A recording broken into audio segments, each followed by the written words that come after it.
Hi there friends, welcome back to another episode of Generation Tech. My name is Alan. Recently one of our fans, Ethan Allen, sent us a message asking us what would have happened had Darth Maul successfully killed Anakin Skywalker in episode 1 on Tatooine. Well, that's a really great question, Ethan Allen, and thank you so much for sending it to us. Also, thank you for filling American homes with reasonably priced and also tasteful furniture for all these years. Anyway, back to your question. What if Darth Maul, say, ran over Anakin with a speeder bike on Tatooine all of those years ago? Would this have had a profound effect on the course of galactic history?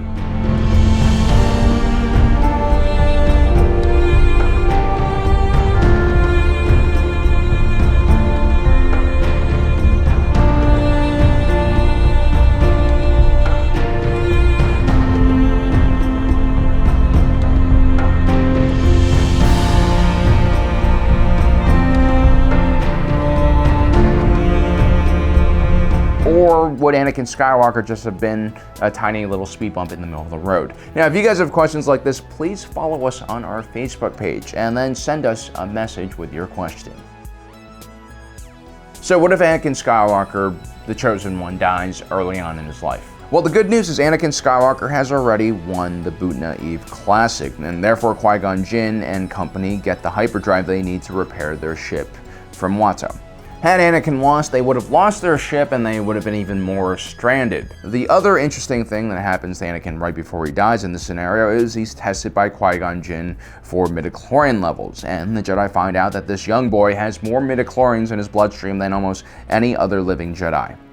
Qui-Gon Jinn believes that Anakin Skywalker is the Chosen One. He's the individual who's supposed to bring balance to the Force. Now, some might consider Qui-Gon Jinn a heretic. Okay, maybe not a heretic, but he was definitely one of the more unorthodox members of the Jedi Order. Now, a lot of this has to do with his pursuit of Jedi prophecies. This was something he actually picked up from his own master, Dooku, who also was infatuated with this lesser-known side of Jedi history, which kind of actually mirrors some things we see in Harry Potter. I mean, I'm not even joking, it's very similar. The thing is, most Jedi, including the more conservative members of the Jedi Council like Mace Windu and Yoda, thought Force prophecies were dangerous. They oftentimes were misinterpreted, and that would lead to a lot of harm. The Padawan massacre of 3964 BBY had been carried out by a group of Jedi Masters based on Taurus. After having a shared Force vision, they believed that one of their Padawans would destroy the Republic and the Jedi. It filled these Jedi Masters with so much fear that it led to them killing a bunch of innocent Padawans for basically no reason. This massacre, however, would have a profound effect on galactic history. The Jedi Order would basically recall all of their members from Taurus, and at the same time, this would encourage Mandalore the Ultimate to carry out an all-out assault on this region of space, which formerly had been defended by the Jedi. This would escalate the Mandalorian Wars into a galaxy-wide conflict. Before that, it was just considered a regional conflict. Somewhere further down the road, this one single massacre would lead to decades of constant fighting and warfare, along with the destruction of much of the Republic and the near destruction of the Jedi Order. This is what you call a self-fulfilling prophecy, and the Jedi were terrified of it. Anyway, the point is Qui-Gon Jinn believed in these types of prophecies, and he ultimately turns out to be right about Anakin Skywalker's fate. But if Anakin dies before he even leaves Tatooine, Qui-Gon Jinn will most likely question his own interpretations of this prophecy. Perhaps he would even fall more in line with the views of the rest of the Jedi Order and start thinking that prophecies were not worth the effort he was spending on them. We also have to remember that Qui-Gon Jinn brings Anakin to the Jedi Council for observation. They decide not to train Anakin because he's too old to start training. This would actually force Qui-Gon Jinn to choose between training Anakin or disobeying the Jedi Order, and of course, he chooses the latter. With Anakin gone, though, Qui-Gon Jinn has less disagreements with the Jedi Order and potentially will have a better reception when he arrives on Coruscant, which means the Jedi Council might be more likely to believe his claim that he has encountered Darth Maul, who he believes was a Sith Lord. This means that when the Jedi Order send Obi-Wan and Qui-Gon Jinn back to Naboo, they might also send some backup, like another Jedi Knight. I mean, heck, if they actually believe Qui-Gon Jinn and this is the first Sith sighting in like 1,000 years, why not send Mace Windu, aka Sithbane, or maybe even Yoda? Okay, what else are the Jedi doing at this point? The crisis on Naboo clearly is one of the major flashpoints in the galaxy, and it's strange that the Jedi would send so few of their members to observe. When the Jedi and Padme return back to Naboo to face off against the Trade Federation, this is where Anakin's lack of presence will really be felt. The Naboo managed to make an alliance with the Gungans, and together these new allies create a two-pronged attack strategy. While the Gungan army marches into the open plains to draw the Trade Federation forces away from the capital of Theed, the Jedi and Queen Amidala will lead a small Naboo strike force to take over the palace. Anakin would join the palace strike force for some reason. The Jedi commonly did deploy children on the battlefield. Ethics and human rights and war crimes be damned. Now, the palace team would further be split into three groups. One group, led by Padme, will attempt to capture the Trade Federation leadership. Meanwhile, Qui-Gon Jinn and Obi-Wan Kenobi would try to defeat Darth Maul. A third group of Royal Naboo Security Force pilots managed to get into their starfighters and make it to orbit, where they would attempt to take out the massive droid control ship used by the Trade Federation to control all of their battle droids. Remember, even though these battle droids look like B-1s, they're actually not able to operate independently. If the control ship is destroyed, then all the droids will deactivate. It's kind of a terrible design choice. But at the same time, the Trade Federation Navy was massive. They had hundreds of Vulture droids, multiple capital ships, and so on. The Naboo, on the other hand, are sending less than a wing of N-1 starfighters, which are basically the real-world equivalent of taking a bunch of beautiful-looking Italian sports cars and strapping missiles and 50 cal machine guns onto them. This is by far one of the dumbest parts of the Naboo strategy to fight against the Trade Federation. It doesn't really make sense at all. It also goes to show you just how much the Naboo cared about the Gungans, or maybe how stupid the Gungans were. Because if the Naboo starfighters fail their mission, then the Gungans are going to be screwed. What Anakin manages to pull off by accidentally flying into the droid control ship and blowing up its reactor was nothing short of a miracle. And so without Anakin Skywalker, there is no miracle.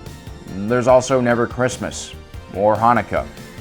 You can also say goodbye to Taco Tuesday and Wing Night Wednesdays as well. And so the entire Battle of Naboo now depends on the outcome of Padme Amidala's assault on the throne room and the Jedi's duel against Maul. Qui-Gon Jinn and Obi-Wan Kenobi still face off against Maul, and it's very likely things don't change much at all. Qui-Gon Jinn's aggressive and energy-intensive Arturo style opens him up to a counterattack from Maul, which is a fatal mistake. Obi-Wan then manages to take advantage of Maul's cockiness and defeats him.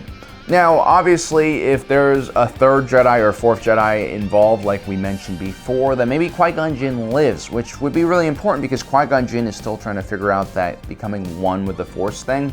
If he's able to stay alive, learn this, and teach it to multiple Jedi, then you're looking at multiple Jedi being able to survive Order 66 in one form or another. Anyway, as long as they defeat Maul, this means he can't just go over to the throne room and stop Padme from capturing Nute Gunray and Rune Hako. While destroying the control ship was definitely an epic thing to do, it ultimately doesn't matter that much. It's almost like a redundant measure.